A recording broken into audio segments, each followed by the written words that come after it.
Tá, que bom que você está na reunião que nós qualificamos como a mais importante da semana. É uma reunião em que nós temos uma proposta para nos enchermos de Deus, para buscarmos de Deus a plenitude dele em nossas vidas. E, de fato, é muito importante que você priorize esta reunião de domingo pela manhã. Eu tenho colocado que, do mesmo modo que a caixa d'água da sua casa, uma vez cheia, não significa cheia para sempre. Constantemente tem que estar caindo água nela. É a mesma coisa o homem de Deus, a mulher de Deus. Constantemente precisa estar na presença de Deus para receber mais da presença dele. E coloco também uma ilustração para você compreender melhor. O automóvel, o seu automóvel, quando você abastece ele, enche o tanque, uma vez cheio, não significa cheio para sempre. Você frequentemente vai ter que passar no posto de gasolina para colocar combustível, né? A mesma coisa, nós estamos aqui no posto de Deus, né, para nos abastecer, para encher o tanque. Tá? A minha oração é que você não fique na reserva, tá? Que você não ande na reserva, mas que você ande com o tanque cheio, que haja em você a plenitude do Espírito Santo. Amém? É isso que faz diferença entre um cristão e outro cristão. Tá? Você vê uma pessoa que professa fé no mesmo molde de fé que você professa, mas de repente é uma pessoa que está sempre patinando. Eu falei outro dia aqui, o carro sem combustível anda empurrado. Eu já vi um tanto na rua aí, acabou o combustível, e aí junta um e outro, e vai empurrando. Então ele anda empurrado. E tem homens de Deus e mulheres de Deus que são assim, só andam no empurrão, tem que ter alguém empurrando, né? Senão a pessoa não rompe, senão ela não vai. Então é muito importante que você tenha revelação no seu espírito, que não é Deus que precisa de nós, não é o Espírito Santo que precisa de mim, eu que preciso do Espírito Santo na minha vida. Espírito Santo não é um luxo, ele é uma necessidade. Haja vista que o Senhor Jesus disse, eu não vos deixarei órfãos, eu vou enviar o Espírito Santo, eu vou enviar um ajudador, eu vou enviar aquele que estará para sempre com vocês, eu vou enviar o guia, eu vou enviar o professor, eu vou enviar o advogado, eu vou enviar aquele que vai fazer vocês lembrar de todas as coisas que eu tenho falado, eu vou enviar aquele que vai dar direção, aquele que vai dar iluminação, eu vou enviar aquele que vai dar sabedoria a vocês. Amém?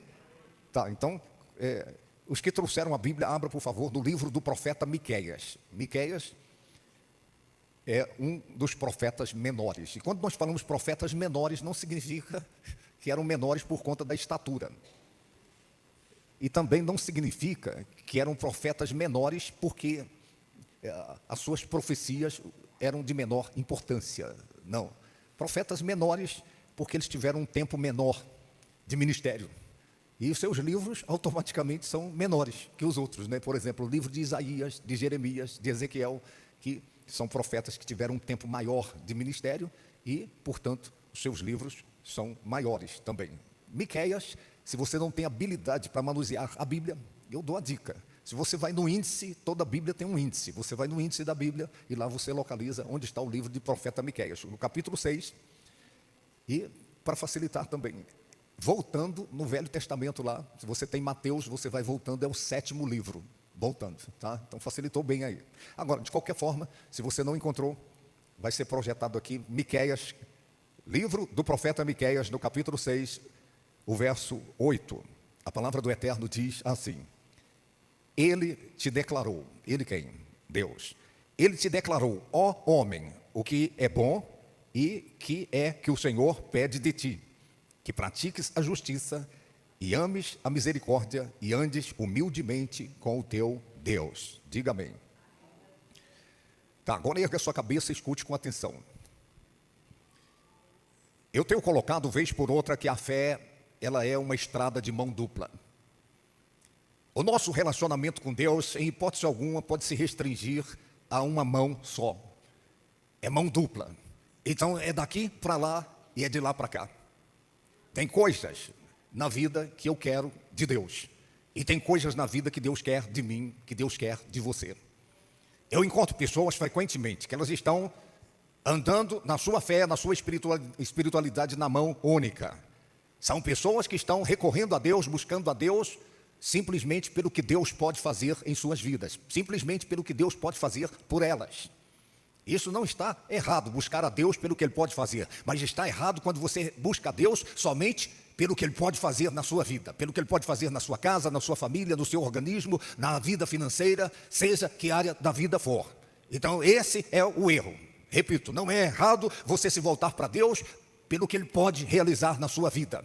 Mas o erro é quando você busca a Deus somente pelo que Ele pode fazer na sua vida, ou na sua casa, ou na sua família, ou na sua vida financeira, ou seja, que área da vida for. Então você precisa desenvolver a sua espiritualidade na mão dupla, compreendendo, tendo revelação no seu espírito, que tem coisas que somente Deus pode fazer na vida da gente, e nós precisamos que Ele faça, isso é um fato, mas que tem também coisas que Deus quer que nós façamos.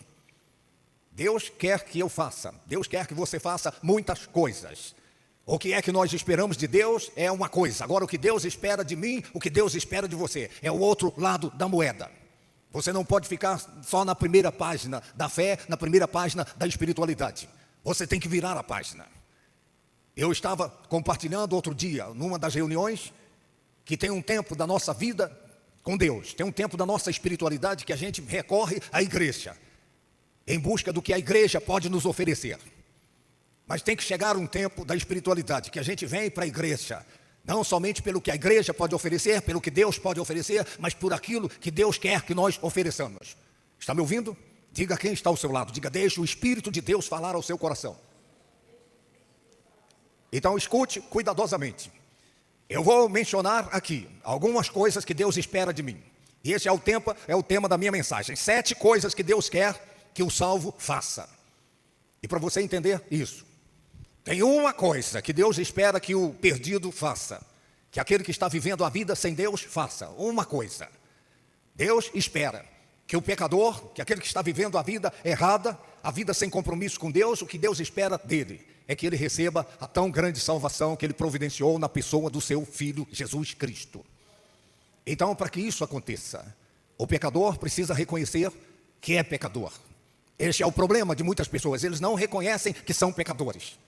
Eles não admitem que estão vivendo a vida errada, que estão vivendo a vida que não agrada a Deus. Eu encontro gente assim todo dia e toda hora, e você também. Pessoas que estão vivendo uma vida profana, uma vida ilícita, uma vida no ilegal, uma vida naquilo que é baixo, uma vida naquilo que é imoral, e eles não admitem que estão vivendo uma vida errada. Eles não admitem que estão vivendo uma vida de pecado. Mas é muito importante, é fundamental que o pecador admita que ele é pecador. Está me ouvindo? Se ele não admite que é pecador, não tem como a tão grande salvação que Deus providenciou na pessoa do seu Filho acontecer na sua vida, na sua alma, no seu espírito. A outra coisa que Deus espera para que essa salvação aconteça, é preciso que o pecador ele reconheça que não consegue se salvar. Esse é um ponto, eu falo disso frequentemente. Nenhum homem, nenhuma mulher nesse mundo consegue se salvar. Nenhum de nós consegue salvar o outro. Está compreendendo o que eu estou falando? Você, pelos seus esforços, pela sua própria justiça, pela sua inteligência, pela força do seu braço, pelas suas boas obras, você não consegue se salvar. Nenhum pecador nesse mundo, ainda que ele admita que é pecador e que precisa ser salvo, ele nunca será salvo por si mesmo, por si mesma. Então, o pecador precisa admitir que é pecador e precisa admitir que não consegue se salvar. A religião não salva, o pastor não salva, o papa não salva, a educação não salva, os políticos não salvam.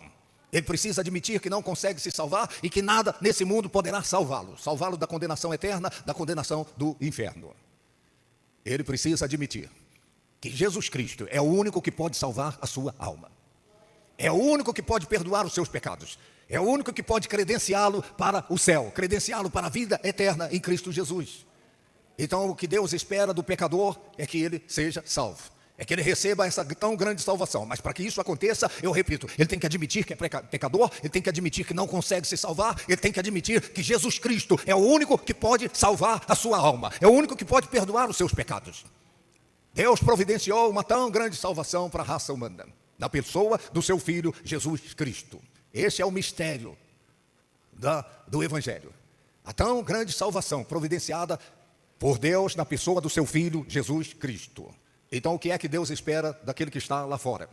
Daquele que está vivendo a vida com as costas voltadas para Deus. Deus espera que ele receba essa tão grande salvação. Compreendeu o que eu falei? Recapitulando, tá? Porque eu sou didático. O pecador, para receber essa tão grande salvação, ele precisa admitir que é pecador, precisa admitir que não consegue se salvar e precisa admitir, reconhecer que Jesus Cristo é o único que pode salvar a sua alma e ninguém mais. E ele precisa receber essa tão grande salvação pela sua fé. E eu acredito, eu penso que foi isso que aconteceu com você que está aqui hoje, nesta manhã. Eu penso que você, ou um dia, vivendo a vida errada, vivendo a vida que não agrada a Deus, mas de repente, você caiu em si como filho pródigo e você admitiu, eu sou o pecador, eu sou pecadora, eu estou vivendo uma vida errada, eu estou vivendo uma vida que não agrada a Deus, e você admitiu que não conseguiria jamais agradar a Deus por si mesmo, você não conseguiria jamais se salvar. Então você reconheceu que Jesus Cristo é o único que poderia te salvar, e você o recebeu como seu Senhor e como seu Salvador, e Ele te salvou. E Ele perdoou os seus pecados. E Ele confirmou o seu nome no livro da vida do Cordeiro. E agora você é salvo, você é salva. Eu não estou falando de perfeição, eu estou falando de fé viva naquele que deu a vida por nós na cruz do Calvário. Dê um aplauso a Ele. Jesus Cristo é o Salvador do mundo. Ele é o Salvador do mundo. Eu repito, a religião não salva, a igreja não salva, o pastor não salva, o apóstolo, o bispo, a educação não salva, os políticos não salvam. Mas Jesus Cristo é o único que pode perdoar pecados. É o único que pode salvar a alma humana. E ninguém mais. E ninguém mais. Então o que é que Deus espera do pecador? Que ele seja salvo. Só uma coisa, que ele seja salvo. É o que Deus está esperando do bêbado, é o que Deus está esperando do drogado, é o que Deus está esperando do corrupto, é o que Deus está esperando do feiticeiro, é o que Deus está esperando dos prostitutos e prostitutas, é o que Deus está esperando dos idólatras, é o que Deus está esperando daqueles que estão caminhando para o abismo eterno. E sem saber que estão indo para lá. Na ilusão de que estão vivendo a vida boa, mas estão caminhando para a condenação eterna. E Deus espera. Essa é a expectativa de Deus. Que eles sejam salvos. Agora, 7 coisas que Deus espera do salvo. Se por um lado, Deus espera só uma coisa do pecador. Que ele seja salvo. Eu vou mencionar aqui 7 coisas que Deus espera do salvo. Que Deus espera daquele que já tomou a decisão de receber Jesus Cristo. A tão grande salvação que Deus providenciou na cruz do Calvário. 7 coisas. Tem outras? Tem, mas eu vou mencionar aqui 7 coisas que vão te ajudar. A primeira coisa que Deus espera de mim e Deus espera de você, a santificação. Escute-me cuidadosamente, a santificação. Eu repito, não significa perfeição, está me ouvindo? Mas significa um esforço para andar em novidade de vida. Esse livro diz, se alguém está em Cristo, nova criatura é, as coisas antigas passaram, eis que tudo se fez novo. Deus espera que você ande em novidade de vida. Deus espera que você abandone o pecado. Deus espera que você, de fato e de verdade, se esforce para viver uma vida pura, para viver uma vida reta, para viver uma vida que testemunhe que de fato e de verdade a salvação aconteceu na sua vida. A Bíblia Sagrada menciona, sem a santificação, ninguém verá a Deus. Está me ouvindo? Sem a santificação. Você recebeu Jesus como Senhor e como Salvador, mas a santificação, ela é condição sine qua non. A Bíblia, repito, está dizendo, sem a santificação, ninguém verá a Deus. Eu tive um tempo da minha espiritualidade, eu lia esse texto e eu pensava, sem a santificação, ninguém vai ver Deus. Mas o Espírito Santo me mostrou o outro lado da moeda também. É que sem a santificação, ninguém vai ver Deus na sua vida. Na sua vida. Está compreendendo? Então você precisa tomar a decisão de ser santo. A Bíblia Sagrada diz, sede santos como o Senhor é santo. E repito, sem a santificação ninguém verá a Deus, mas sem a santificação ninguém nesse mundo vai ver Deus na sua vida. Se você continua imoral, se você continua baixo, se você continua corrupto, se você continua nos vícios, se você continua na profanação, na vida que não agrada a Deus, quem é que vai ver Deus na sua vida? Durma com um barulho desses. Você não vai ver Deus, de fato e de verdade, mas enquanto você está nesse mundo, Deus espera que você se santifique, que você se esforce, para que as pessoas vejam Deus em você. Compreende o que eu estou falando? Deus espera que você seja o representante dele nessa terra. Quando a Bíblia Sagrada diz, Jesus Cristo disse, vocês serão minhas testemunhas. Não é só testemunha de conversa. Não é só testemunha de blá, blá, blá, blá, blá, blá, blá, blá, blá. É testemunhar com a vida. Esse livro diz, a mulher crente vai ganhar o marido não crente, não com palavras, mas pelo seu procedimento. O marido vai ver Deus na esposa. E então ele vai querer Deus, porque agora ela é diferente. O seu pai, jovem, a sua mãe, eles vão querer Deus quando eles virem Deus em você, quando eles virem que você mudou. E que você mudou não pela sua capacidade, não pelos seus esforços, mas que você mudou por causa da ação de Deus na sua vida.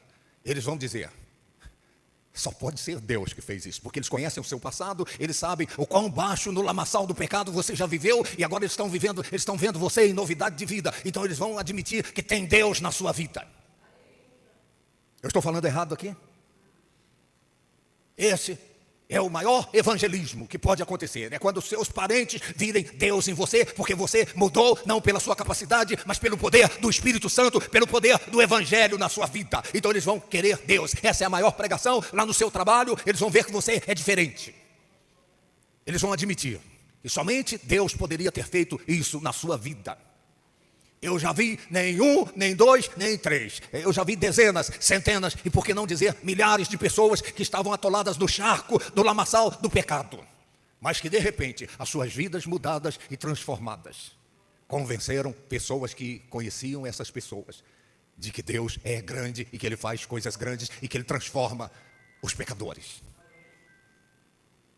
Eu vim aqui hoje para te falar 7 coisas que Deus espera de mim e de você. Deus espera a santificação, Deus espera que você ande em novidade de vida. Deus espera que você cada dia mais se esforce para se parecer com Ele. Amém? Se esforce.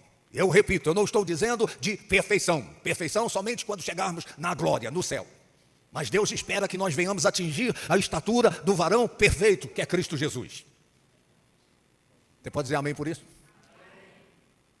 Então escute. Não desvie a sua atenção por nada. Eu vou te falar uma outra coisa.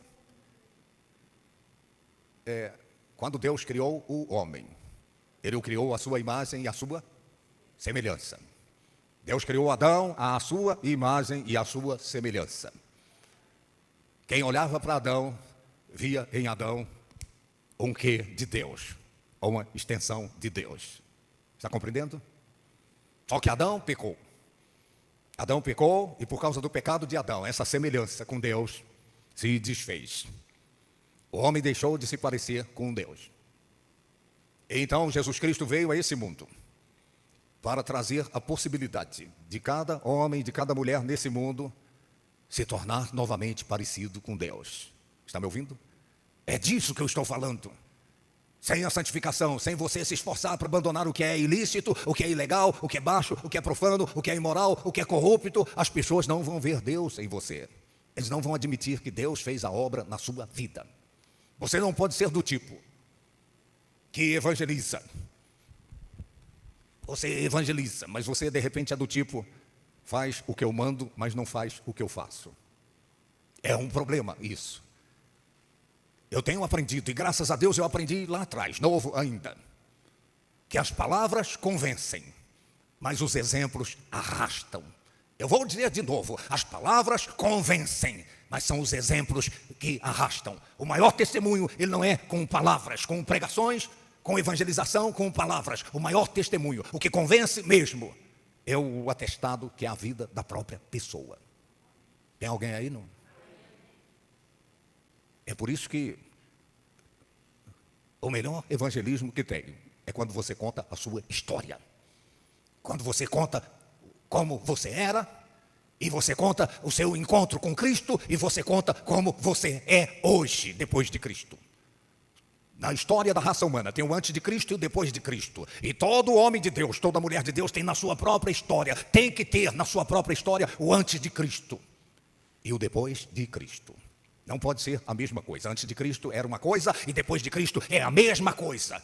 É o mesmo estúpido, é o mesmo imoral, é o mesmo profano. Não pode ser a mesma coisa. A sua história tem que ter antes de Cristo e depois de Cristo. E quando você conta isso para as pessoas, quando você diz, eu era o bêbado, Eu era o viciado, como o pastor Jefferson gravou o seu testemunho, ele era o viciado dos viciados. E quando você conta como você era antes e o que você se tornou depois de Cristo, então a sua vida é o atestado de que o Evangelho funciona. As pessoas vão ver Deus em você, elas vão admitir que Deus fez isso na sua vida. Tem alguém aí, não? Então esse é o ponto número 1, são 7. Eu peço que vocês tenham paciência comigo. A segunda coisa que Deus espera de você, espera de mim, é que você ouça Ele falar.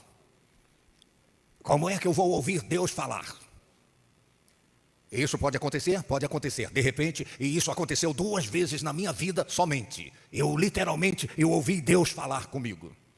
Mas acontece todos os dias. Deus fala comigo através da sua palavra. Se você quer ter Deus conversando com você todo dia, como ele vinha no jardim do Éden e na viração do dia ele conversava com Adão. Você quer Deus conversando com você todo dia? Abra a Bíblia e comece a ler a Bíblia Sagrada. E comece a meditar no que a Bíblia diz. A Bíblia fechada é um livro qualquer. Mas a Bíblia aberta é a boca de Deus conversando com você. Eu vou dizer de novo, a Bíblia aberta é a boca de Deus conversando com você. Você gostaria de ter Deus aí com você todo dia, de manhã, à tarde, à noite, Deus conversando com você? É só você ler a Bíblia. Deus espera que você leia a Bíblia. Eu fico doente quando eu vejo homens de Deus e mulheres de Deus em busca de um profeta, em busca de um que, eis que eu estou vendo, eis que Deus está mandando te dizer isso e aquilo. Sabe o que Deus está mandando te dizer? Que você leia a Bíblia.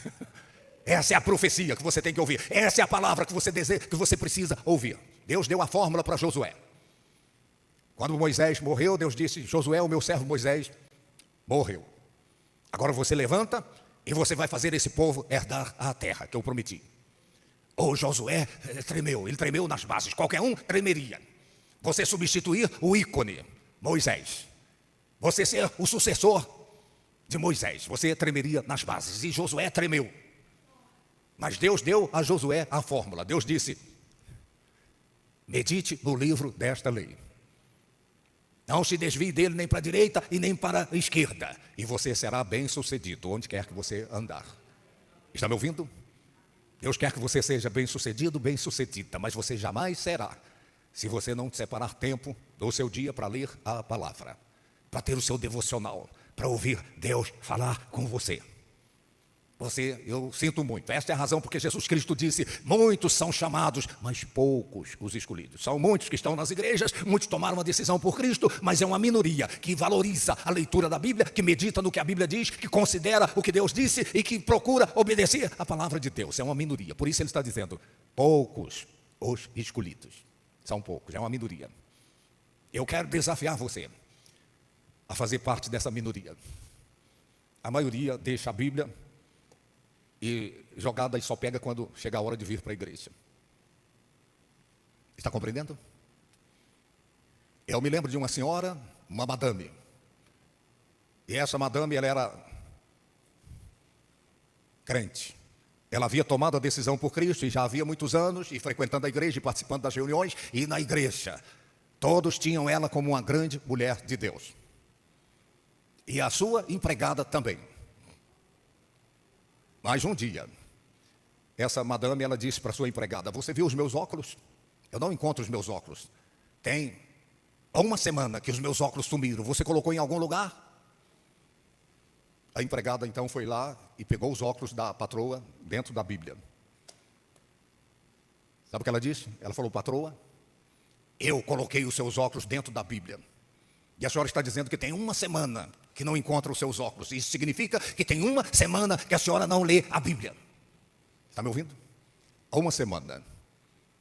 Sabe o que Jesus Cristo disse? Nem só de pão viverá o homem, mas de toda a palavra que procede da boca de Deus. Você vai morrer na sua espiritualidade, você vai definhar na sua espiritualidade, você vai ficar fraco, fragilizado, fragilizada. Vai chegar um momento que você vai sucumbir na sua caminhada cristã.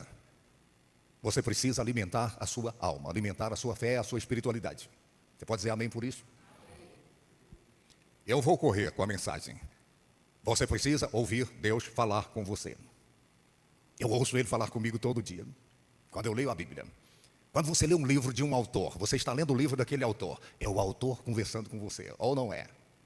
Você lê um livro que um autor escreveu. Então é como se o autor estivesse conversando com você. Esse é o livro de Deus. Embora ele tenha sido escrito por homens, mas o autor é Deus. Está me ouvindo? O autor desse livro é Deus. Eu me lembro de um homem embriagado, ligeiramente embriagado. E quando eu falava do amor de Deus para ele, falava da Bíblia Sagrada, ele fez uma declaração. Ele disse, mas a Bíblia foi escrita por homens, para se safar. Eu disse a ele, você queria que fosse escrito por um cachorro, por um cavalo? Então, eu concluí, foi escrita por homens, mas não homens bêbados igual você. Foram escritas por homens cheios do Espírito Santo. Ele é o autor desse livro. Dê um aplauso a ele. Deus é o autor desse livro. Eu repito, quando você lê a Bíblia, é o autor conversando com você. Meu Deus do céu. Então saia daqui hoje, desejando ardentemente Deus conversando com você.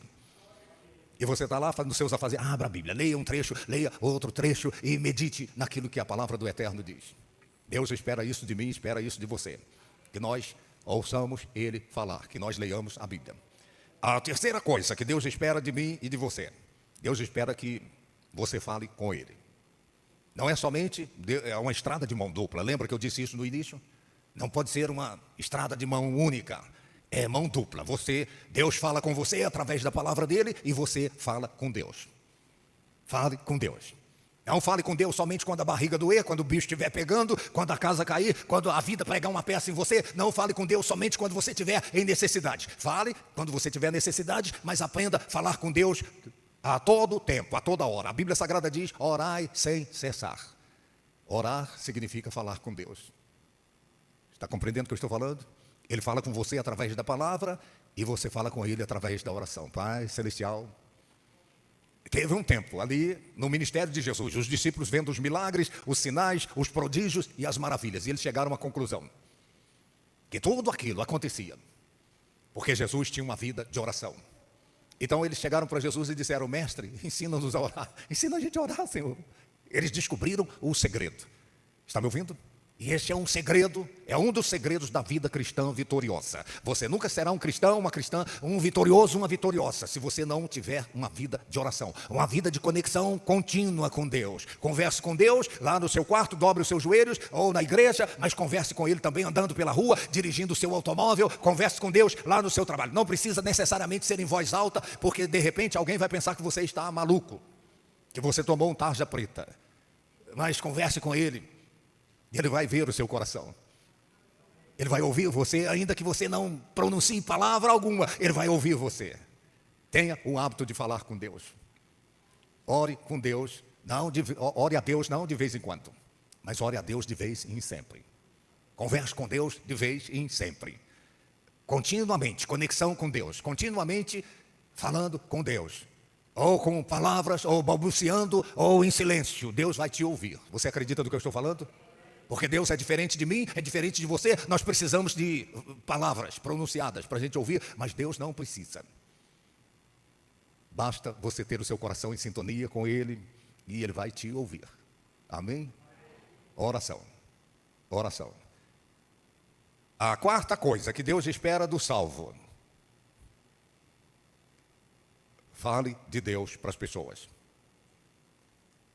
Ouça Deus falar. Fale com Deus e fale de Deus. Lembra que eu disse? Fale do amor dele, fale da tão grande salvação que ele providenciou na cruz do Calvário. Fale da sua história. Fale de Deus para as pessoas. Conte às pessoas o que ele fez na sua vida, o que ele fez na sua casa, o que ele fez de repente na sua família, o que ele fez de repente na sua área sentimental ou nas suas finanças. Fale com Deus. Fale de Deus. Ler a Bíblia é Deus falando com você, orar é você falando com Deus e você deve falar de Deus para as pessoas. Seja um porta-voz de Deus. Seja alguém que assuma a responsabilidade de levar o projeto de Deus para esse mundo mau, esse mundo perdido, esse mundo que, repito, está caminhando com passadas largas para o abismo eterno. Fale de Deus para as pessoas. Você não pode ignorar que Deus está contando com você, para que as pessoas o conheçam, para que o conheçam como Deus bom, amoroso que Ele é, como Salvador que Ele é. Deus está contando com você. Diga quem está ao seu lado, diga, Deus está contando com você.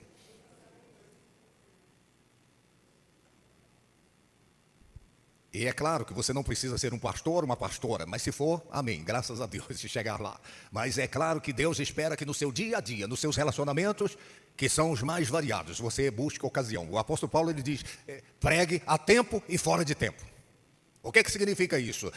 Pintou um clima ali, uma oportunidade, então você já chega e falando, olha, Deus tem um propósito, Deus tem um plano, e Deus tem graça especial para esse momento que você está vivendo. Isso é a tempo. Como é falar fora de tempo?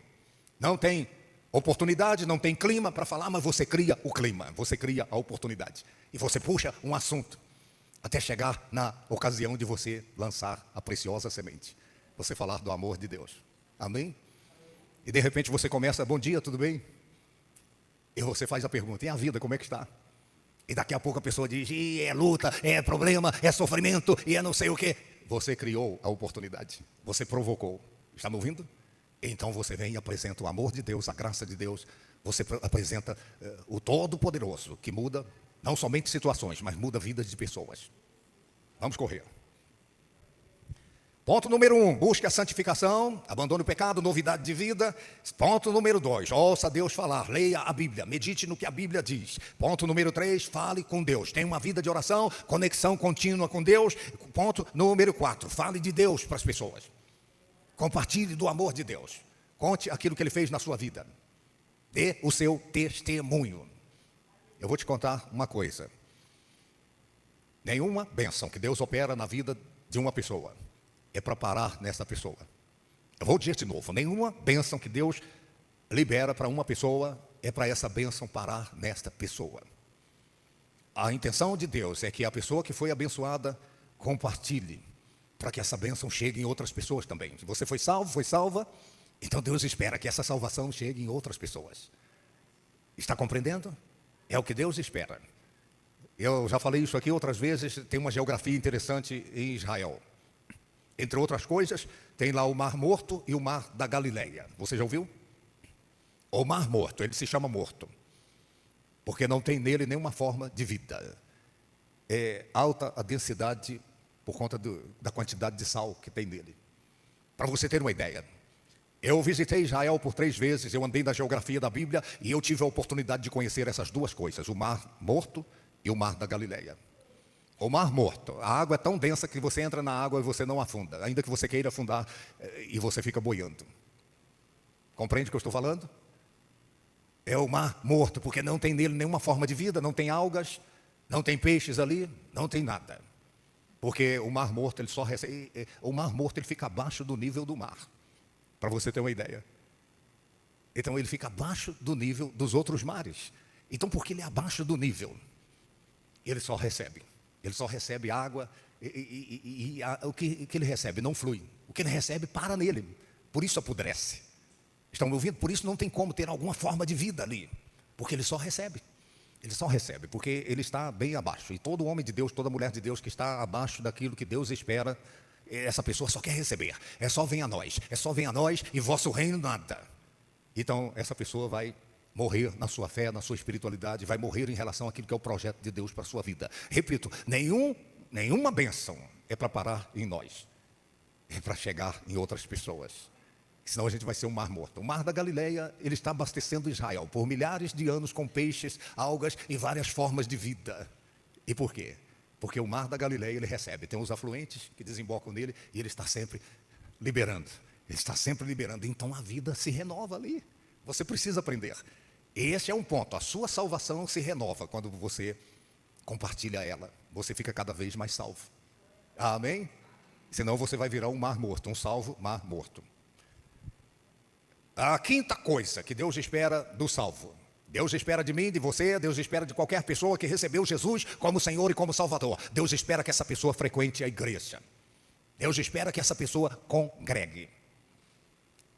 Ninguém consegue desenvolver a sua espiritualidade de fato e de verdade na individualidade dela. Nós só conseguiremos quando nós entendemos que é propósito de Deus a comunidade da fé. Frequente a igreja, participe assiduamente das reuniões da igreja. Não venha à igreja quando der tempo. Priorize Deus, priorize a casa de Deus, priorize a congregação. A Bíblia Sagrada diz, e escute, A palavra do Eterno diz: não abandonemos a nossa congregação, como é costume de alguns. Não abandone a congregação, não deixe de congregar. E eu dou graças a Deus, porque eu tive revelação no meu espírito lá atrás, lá no início da minha trajetória. E eu frequentava a igreja, não era quando dava, eu me esforçava para estar na igreja. Eu estava no trabalho, e eu estou no trabalho ali, fazendo os afazeres, com responsabilidade, mas eu estava sempre na expectativa: hoje eu tenho que estar na igreja, eu tenho que estar no culto, eu tenho que estar na casa do meu pai. Amém? Eu uso uma expressão: eu sempre fui rato de igreja. E tinha de manhã eu estava lá, tinha à tarde eu estava lá, e tinha à noite eu estava lá, e tinha vigília, eu estava lá. Estão compreendendo? Sabe o que o salmista diz? É melhor um dia na casa de Deus do que 1000 dias em qualquer outro lugar desse mundo. É melhor estar na casa de Deus. É melhor estar na comunidade da fé. Assim foi a igreja primitiva, a igreja original. E se você quer ser um crente no modelo original, frequente a igreja. Nós temos o culto agora de manhã e daqui a pouco, 7 da noite, a gente vai estar aqui novamente. Seja um fanático por Deus, seja fanático pelas coisas de Deus, seja fanático pela casa de Deus. Não importa o que vão dizer de você, se vão zombar de você. Quando eu estava de manhã, à tarde e à noite, eu era um jovem ali, solteiro. As pessoas da minha família falavam: e você é fanático? Fizeram lavagem cerebral em você, né? É só a igreja, é só a igreja. Eu falava: eu sou fanático mesmo. Eu sou fanático por Jesus Cristo, eu sou fanático pela sua palavra, eu sou fanático pela casa de Deus, eu sou fanático pela obra de Deus. É muito melhor ser fanático por Deus, pelas coisas de Deus, do que ser fanático por um time qualquer aí, e que você chora por ele, e que você fica nervoso por ele, e que você carrega a bandeira dele na rua, e você veste a camisa dele. Vista a camisa do reino de Deus. Seja fanático. Seja fanático, de chorar pela casa de Deus, de se alegrar com aqueles que se alegram. Seja fanático. Eu sou um fanático, você está olhando para um fanático agora. E aqueles que diziam: você é um rapaz bonito, porque eu já fui bonito, você pode não acreditar. Você é um rapaz bonito e está aí, o pastor fez lavagem cerebral em você. Graças a Deus que ele fez lavagem cerebral em mim, porque olha o que virou. Eu poderia estar lá no mundo, eu poderia estar vivendo uma vida errada, como aqueles que falaram mal de mim viveram essa vida errada. Mas eu estou na presença de Deus. Dê um aplauso a ele, pela casa dele, pela igreja, a noiva do Cordeiro. Louvado seja o Eterno. Sexta coisa. A sexta coisa que Deus espera do salvo: Deus espera que você faça obras sociais. Escute com atenção. Deus espera que aquele que foi alcançado por essa maravilhosa graça pratique a solidariedade, a fraternidade, traduza o amor de Deus em socorro presente na hora da angústia, na hora da tribulação. Nós estaremos negando a fé se nós vemos pessoas de fato e de verdade aflitas, passando necessidades, e nós temos com que acudir e nós não acudimos. Nós temos como socorrer e nós não socorremos. O juízo final, olha aqui para mim, isso vai ajudar você. O juízo final, a pauta dele vai ser: Jesus vai dizer: eu tive fome, o que vocês fizeram? Eu estava nu, vocês fizeram o quê? Eu estava enfermo, o que vocês fizeram? Eu era preso, e vocês fizeram o quê? Eu era forasteiro, e o que vocês fizeram? Então, ele diz lá, que vai ser perguntado: mas quando é que nós tivemos desse modo? Ele vai dizer: cada vez que vocês encontraram um necessitado, vocês encontraram a mim. Cada vez que vocês fizeram para alguém necessitado, vocês fizeram para mim. Está me ouvindo? Então, o que é que Deus espera de mim? O que é que Deus espera de você? Deus espera que nós sejamos solidários, que nós sejamos fraternos. Eu falo na reunião de pastores nossos.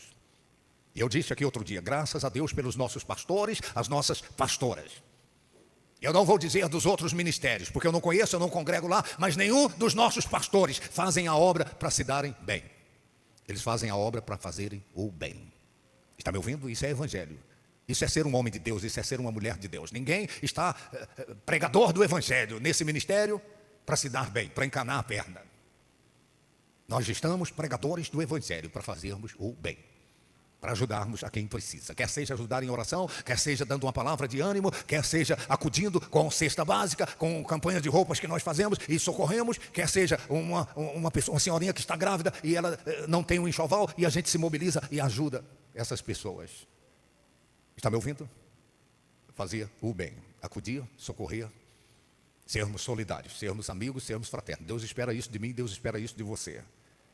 Você não pode ser do tipo farinha pouca, meu pirão primeiro. E quando você abençoa, você é abençoado.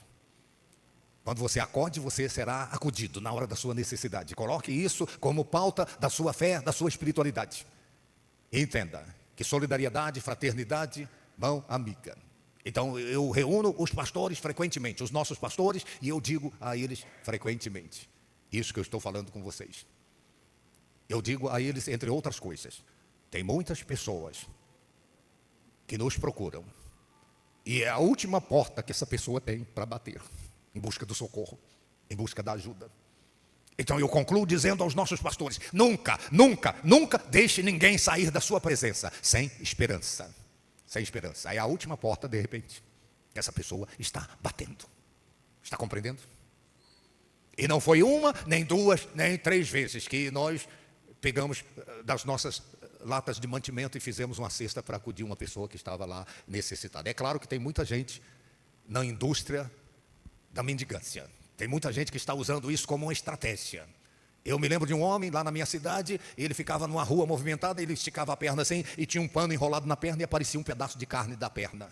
E as moscas posando ali, aquilo estava azulado. E as pessoas parando e ajudando, e dia após dia, várias pessoas contribuindo. Até que um dia, a assistência social da cidade foi lá e para pegar esse homem para tentar ajudá-lo. Ele resistiu à ajuda, mas eles fizeram isso contra a vontade dele. E pegaram ele, e quando desenrolaram aquele pano, era um pedaço de carne que ele colocava na perna, enrolava, fachava assim e deixava aparecendo a carne. Era a indústria da mendigância. Está compreendendo? E quando eles foram ver, ele tinha várias casas de aluguéis, ele tinha os seus filhos fazendo faculdade, sendo tudo pago com a indústria da mendigância. É claro que tem gente usando disso para se darem bem, mas você precisa discernir que de repente é a última porta que a pessoa está batendo em busca do socorro, em busca da mão amiga, do ombro amigo. Tem gente que tudo que precisa na hora da aflição, da angústia, do sofrimento é um ombro amigo para chorar. Está me ouvindo? Um ombro amigo para chorar. Seja solidário, seja fraterno. Esta vai ser a pauta do juízo final. Eu tive fome, eu estava nu, eu estava enfermo, eu estava preso, eu era forasteiro. E o que é que vocês fizeram? Durma com um barulho desses. Nós não podemos ser homens de Deus, mulheres de Deus, insensíveis à dor do próximo. Chore com os que choram, sorria com os que sorriem. A sétima coisa, para terminar: ajude o reino de Deus a crescer. Ajude o reino de Deus a se estabelecer nessa terra. Jesus disse: é chegado o reino de Deus. Deus colocou em você potenciais, Deus colocou em você talentos, Deus te aparelhou com virtudes. Deus te deu condições para você ajudar o reino de Deus a se estabelecer nessa terra. Então Deus não espera isso daquele que está lá fora. Deus não espera isso do bêbado, do viciado em drogas. Deus não espera isso da prostituta. Deus espera isso dos homens e das mulheres de Deus, daqueles que receberam Jesus como Senhor e como Salvador das suas almas. E como é que você pode ajudar o reino de Deus? Primeiro, com seu dom, com seu talento, com a capacidade que o próprio Deus deu a você. Você pode ser útil na obra de Deus, na casa de Deus. Eu repito aquilo que eu tenho falado constantemente, e falei no início da ministração: tem um tempo da espiritualidade que você vem para a igreja pelo que a igreja pode te oferecer, mas tem que chegar uma hora que você tem que subir de nível. Você tem que vir para a igreja pelo que você pode oferecer para a igreja. Está me ouvindo? Eu cheguei nessa fase. Graças a Deus. Eu subi de nível, eu saí do primário da fé, o primário da espiritualidade, e eu fui para uma graduação maior de revelação. Enquanto você busca a igreja pelo que a igreja pode fazer por você, isso é o primário da fé, isso é o primário da espiritualidade. Mas o que Deus espera de mim e de você é que nós ajudemos o reino dele se estabelecer na terra. Tem que chegar uma hora que você se apresenta ao pastor, ao líder da sua igreja, e você diz: pastor, o que eu posso ser útil aqui na igreja? Eu tenho esse talento, essa capacidade, eu posso ajudar nisso ou naquilo. Eu estou pronto para ajudar, ainda que seja lavando o banheiro da igreja. Eu não tenho nenhum constrangimento com isso. Está me ouvindo? Eu vou te falar uma coisa que eu falo às vezes. Se Deus enviasse 2 anjos aqui em Barreiras, um para ficar na administração da cidade, a gestão pública, e o outro anjo para varrer rua, o anjo Gari, limpando as ruas da cidade, qual dos 2 estaria fazendo o trabalho mais importante? Eu vou repetir: um anjo gestor da cidade, administrador da cidade, e o outro é Gari. Qual dos 2 estaria fazendo o trabalho mais importante? Responda para mim. Tem alguém aí? Os 2. Sabe por quê? Não é o que você faz, que te dá dignidade, é para quem você está fazendo. Eu vou dizer de novo, não é o que você está fazendo na casa de Deus, na obra de Deus, no reino de Deus. É para quem você está fazendo. Eu sou um pregador, não é o que eu faço, mas é para quem eu estou fazendo, que me traz dignidade, que me traz satisfação. Então se apresente. Você tem dons, você tem talentos, você tem capacidades, você pode ser útil na casa de Deus, na obra de Deus. Se apresente. Se apresente. Essa é a escola de crescimento. Está me ouvindo? Esse culto é diferente dos outros. Aqui é pirão. Aqui não tem sopinha não, tá? Nos outros, à noite nós vamos dar uma sopinha para o povo. Vamos dar um caldo. O caldinho é bom também, não é? Mas aqui é pirão de manhã, tá? É pirão. Escute cuidadosamente. Se você pode ajudar com seus dons, com seus talentos, as capacidades que o próprio Deus colocou em você. E em segundo lugar, ajude a obra de Deus financeiramente. Seja fiel nos seus dízimos, fiel nas ofertas. A obra de Deus tem despesas. Antes de você chegar nessa igreja, alguém nos ajudou a pagar a energia, pagar a água, alguém nos ajudou com as despesas que a igreja tem. Antes de você chegar nesse ministério, alguém bancou para você chegar. E com a sua ajuda, nós estaremos recebendo outras pessoas, estaremos alcançando outras pessoas. E pare com esse negócio. Eu não sei o que o pastor vai fazer com o dinheiro. Você está entregando aquilo que pertence a Deus, e se o pastor gerir mal aquilo que pertence a Deus, ele vai prestar conta com Deus. Está compreendendo? É uma responsabilidade mexer no dinheiro de Deus. É por isso que a palavra do Eterno diz: roubará o homem a Deus? Contudo, vós me roubais. Mas em que te roubamos? Nos dízimos e nas ofertas. Pegar o dinheiro de Deus é bronca. Ficar com o dinheiro, administrar o dinheiro de Deus é um desafio. Se eu colocasse nas suas mãos 100 mil reais para você administrar, seria uma responsabilidade. Agora imagine você ficar com o dinheiro de Deus e você mesmo administrar. Então Deus instituiu na obra dele os sacerdotes. Eu não pedi para ser o sacerdote nesse ministério, mas Deus que me pensou e me colocou com essa responsabilidade. Eu tenho responsabilidade pelas almas, eu tenho responsabilidades administrativas também. E a sua responsabilidade é, ou quer seja no Pix, no QR Code, ou quer seja em espécie, a sua responsabilidade é ajudar a custear as despesas do reino de Deus. Vocês não têm noção. Nós temos cerca de 60 igrejas. Algumas das igrejas nossas são superavitárias, sobra dinheiro.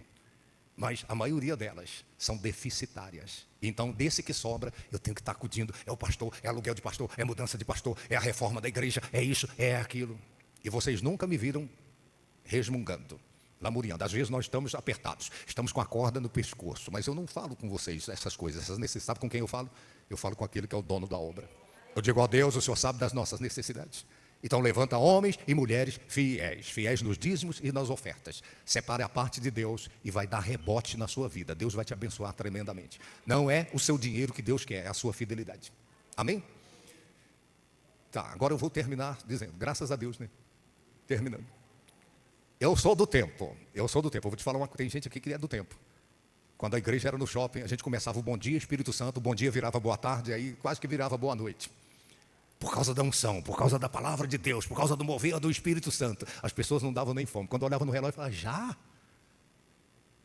Às vezes eu terminava 1h da tarde. Eu fiquei mal acostumado, por isso que eu demoro. Tá, deixa eu te falar a última coisa. E essa última coisa é muito importante. É importantíssima. Você nunca vai conseguir fazer o que Deus espera que você faça. Você nunca vai andar em santificação, novidade de vida. Você nunca vai ter uma vida de compromisso com a palavra. Você nunca vai ter uma vida de compromisso com a oração. Você nunca vai ter compromisso com a evangelização, com falar de Deus para outras pessoas. Você nunca vai ter compromisso com a casa de Deus, frequentar a igreja. Você nunca vai conseguir fazer obras sociais do modo como Deus quer que você faça. E você nunca vai conseguir ajudar o reino de Deus com seus dons, com seus talentos ou financeiramente, se o Espírito Santo não te ajudar.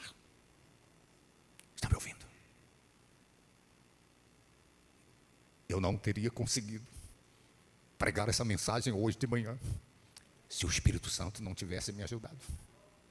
Você nunca vai conseguir corresponder com aquilo que Deus quer que você faça se você não considerar a ajuda do Espírito Santo. Esta é uma das razões porque Jesus Cristo disse: vocês vão receber o Espírito Santo. Ele disse: se o filho pedir pão, o pai não vai dar uma pedra. Se pedir um peixe, não vai dar um escorpião. Se pedir um ovo, não vai dar uma serpente. Se vocês são maus e vocês querem dar boas coisas aos vossos filhos, muito mais o Pai Celestial dará o Espírito Santo àqueles que o pedirem. Você não vai conseguir sem a ajuda do Espírito Santo. Eu vou dizer de novo, você não vai conseguir sem a ajuda do Espírito Santo. Escute, um pianista famoso. Dá para pegar esse teclado e trazer para cá um pouquinho, pastor? Me ajuda aqui, para você entender melhor, tá? Traga o teclado para cá, e aqui mais perto, que acho que dá, né? O fio alcança aqui, pelo menos um pouquinho. Pode desconectar, não vai tocar não. Desconecta. Eu vou te dar um exemplo, para você ter revelação do Espírito, que o Espírito Santo é o nosso ajudador. Ele é o nosso amigo, é o nosso professor, é o nosso guia. Ele é a sabedoria que nós precisamos. E você nunca vai conseguir agradar a Deus se você não entender que precisa da ajuda do Espírito Santo. É por isso que eu estou batendo nessa tecla. E Deus vai dar essa graça para essa reunião ser a mais frequentada da semana. A reunião do Espírito Santo. E uma pessoa disse assim, mas você tem que falar da reunião do domingo à noite também. Eu falo, não. Se as pessoas forem cheias do Espírito Santo, elas não vão querer perder o domingo à noite também. Elas vão ficar fanáticas, eu não preciso nem falar. Não preciso nem anunciar a reunião de domingo à noite. Vem aqui, o Arthur, por gentileza. Eu vou fazer uma ilustração com o Arthur aqui. Fica aí, só um momento. Aliás, senta lá, eu vou te chamar. Olha aqui. Tem lá um piano no palco. O auditório está lotado, repleto de pessoas, para assistirem à apresentação de um pianista renomado, um pianista famoso. Então o auditório está lotado. E na primeira fila do auditório está uma criança. Ele estava frequentando as primeiras aulas de piano. Ele não sabia muita coisa sobre tocar piano. Ele estava nas primeiras lições, ele tocava algumas coisinhas.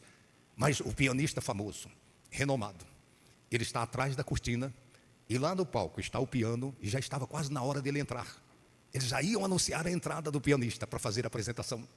E então, aquele menino, ele se levantou, sem que os seus pais pudessem contê-lo. Ele subiu, sentou na cadeira ali, e aquele menino começou a tocar o piano.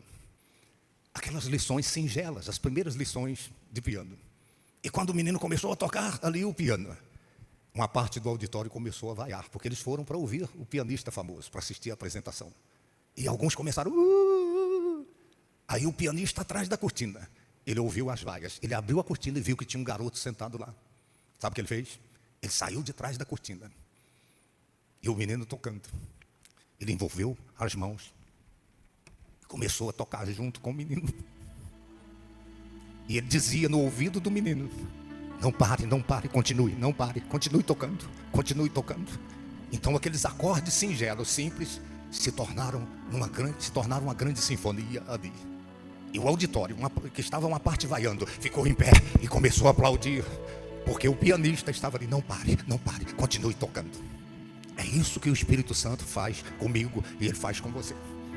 Ele diz, não pare, continue frequentando, continue lendo a Bíblia, não pare, continue orando, continue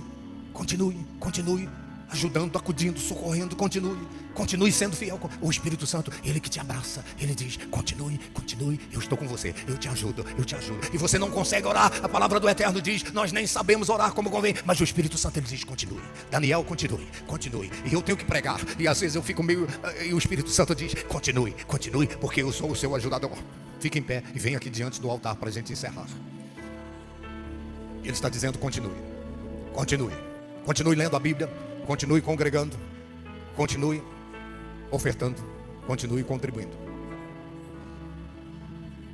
Vem aqui diante desse altar. O Espírito Santo é o seu ajudador, é o seu amigo, é o seu professor, ele é o seu guia. Ele é aquele que às vezes você pensa em baixar a guarda, você pensa em chutar a cuia, viu, Jackson? Você pensa em desistir de tudo e de todos.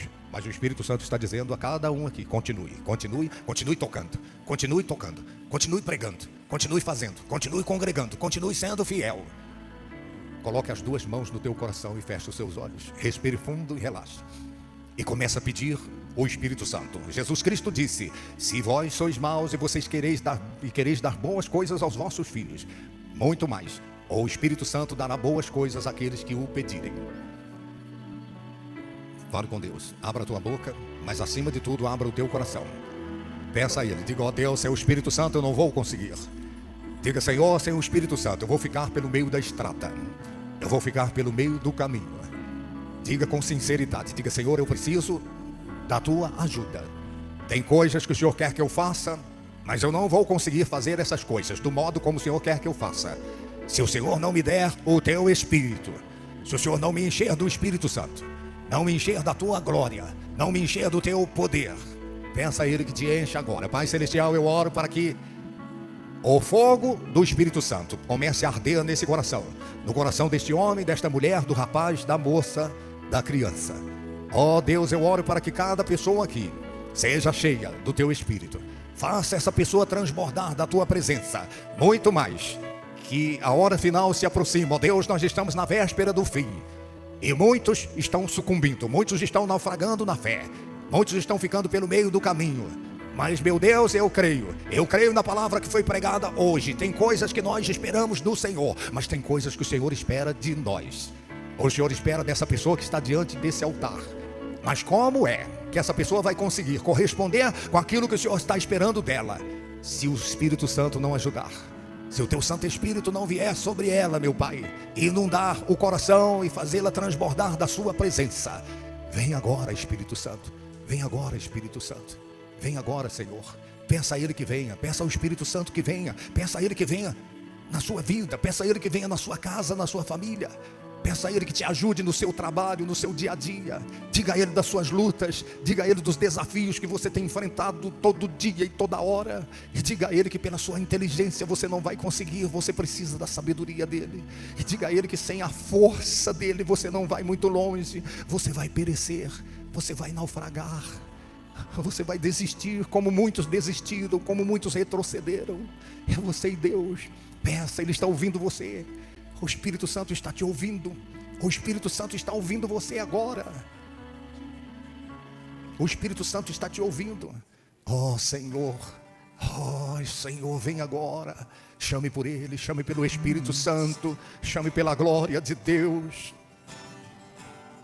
Não há nada igual, sim, não Senhor, há nada melhor para se comparar ao que se comparar a esperança viva. Oh Senhor, vem. Tua presença, vem com a tua presença. Envolva, Senhor, revista. Oh, eu provei e vi o mais doce amor, Senhor, que liberta o meu ser. Santo, santo, e a vergonha santo é o Senhor. Desfaz. Ajuda-nos, Senhor. Tua presença. Oh, revista o teu filho, a tua filha. Não há nada igual, não há nada, não há Senhor, nada melhor ao que se comparar a esperança viva. Vem aqui, Senhor, vem aqui. Toma a mente, tua presença, toma os corações. Oh Senhor, eu provei e vi o mais doce amor que liberta o meu ser e a vergonha desfaz. Oh, que a tua presença seja forte. Tua aqui. presença. Oh, santo, santo, santo. Santo Espírito, és bem-vindo. Chame por ele, Santo Espírito. Vem inundar, encher este lugar. É o desejo do meu coração, sermos inundados por tua glória, Senhor. Santo Espírito, és bem-vindo aqui. Vem inundar, encher esse lugar. Vem, Senhor, enche os corações. É o desejo do meu coração, sermos inundados por tua glória, Senhor. Isso, repita comigo agora. Diga: meu Deus, diga: meu Pai, confirma na minha vida o teu propósito. Confirma a presença do teu Santo Espírito, assumindo o controle da minha vida. Assim como o pianista envolveu aquele garoto e disse: não pare, Espírito Santo, venha me envolver e não permita que eu pare, não permita que eu desista. Me dê forças para continuar.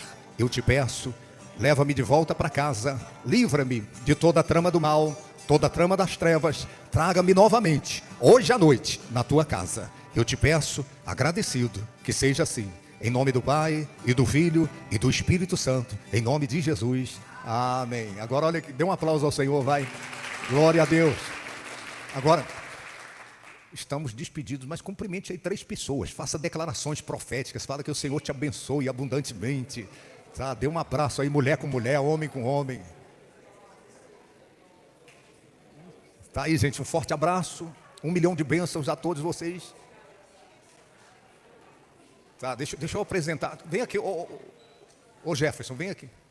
Jackson, aliás, Jackson. Jefferson é o outro aqui.